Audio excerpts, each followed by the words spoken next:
Students of class second Hindi grammar. Chapter है निबंध लेखन। स्वतंत्रता दिवस। हम प्रतिवर्ष 15 अगस्त को स्वतंत्रता दिवस के रूप में मनाते हैं। इस दिन हम उन देशभक्तों को याद करते हैं जिन्होंने देश को आज़ाद कराने में अपना योगदान दिया है। ठीक है, इस दिन दिल्ली के लाल किले पर प्रधानमंत्री जी तिरंगा फहराते हैं। तिरंगे को 21 तोपों की सलामी दी जाती है। इस अवसर पर प्रधानमंत्री जी देश के नाम संदेश देते हैं। इसी प्रकार कार्यक्रम सभी राज्यों की राजधानियों में भी होता है। कौन सा? 15 अगस्त। इस अवसर पर सरकारी तथा गैर सरकार कार्यालयों तथा स्कूलों में झंडा फहराया जाता है तथा राष्ट्रगान गाया जाता है। जगह जगह अनेक कार्यक्रमों तथा कवि सम्मेलन होते हैं। यह पर्व पूरे देश में उत्साह के साथ मनाया जाता है। 15 अगस्त का पर्व मिलजुल कर रहने तथा देश की स्वतंत्रता की रक्षा करने की शिक्षा भी हमें देता है। ये तो हुआ स्वतंत्रता दिवस।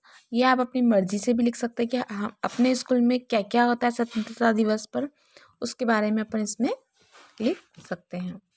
आगे, बाल दिवस। बाल दिवस कब मनाया जाता है? 14 नवंबर को। कब मनाया जाता है? 14 नवंबर को। हाँ, पंडित जवाहरलाल नेहरू का जन्म 14 नवंबर सन 1890 को हुआ था। वे स्वतंत्र भारत के पहले प्रधानमंत्री थे। वे बच्चों से बहुत प्यार करते थे। कौन? जवाहरलाल नेहरू। इसलिए प्रतिवर्ष उनका जन्मदिन 14 नवंबर बाल दिवस के रूप में मनाया जाता है। बाल दिवस के दिन विद्यालयों में अनेक कार्यक्रम होते हैं। इनमें चाचा नेहरू के जीवन एवं कार्यों की दी जाती है।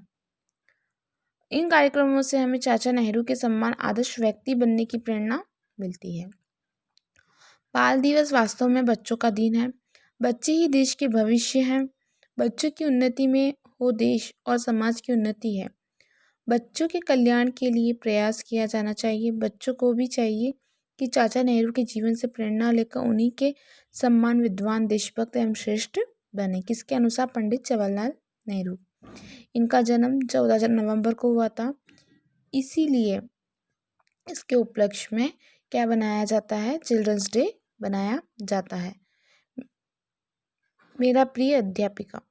मेरे विद्यालय में 10 अध्यापिकाएं हैं। वे सभी बच्चों को बहुत प्यार करती हैं। मुझे सबसे अच्छी अध्यापिका श्रीमती, जो भी आपको लगती है आप उसका नाम लिख दीजिएगा, वह हम लोगों को हिंदी पढ़ाती है। श्रीमती सी बहुत ही मेहनती और प्रसन्नचित्त महिला है। वह पाठ पढ़ाने से पहले एक कहानी अवश्य सुनाती है। सभी बच्चे ध्यानपूर्वक उनकी कहानी सुनते हैं। वह पाठ को रोचक ढंग से पढ़ाती है। यदि पाठ समझ में ना आए तो उसे दोबारा समझाती है। उनकी बातें सभी को अच्छी लगती है। वह मेरी सबसे प्रिय अध्यापिका है। तो ये जो मैंने निबंध ऐसे आपको रीड करके बताया है, ये आप अपनी मर्जी से भी लिख सकते हैं इसमें कि आपने जैसे बाल दिवस पे अपने स्कूल में क्या क्या होता है। इसके पहले अपन ने पढ़ा था 15 अगस्त। 15 अगस्त पे अपन क्या क्या करते हैं। और मेरा प्रिय अध्यापिका, आपको कौन सी टीचर अच्छी लगती है उसके बारे में आप लिख सकते हैं। तो यहाँ ये चैप्टर अपना कंप्लीट हुआ निबंध का। कल अपन स्टोरी पढ़ेंगे। Okay, thank you.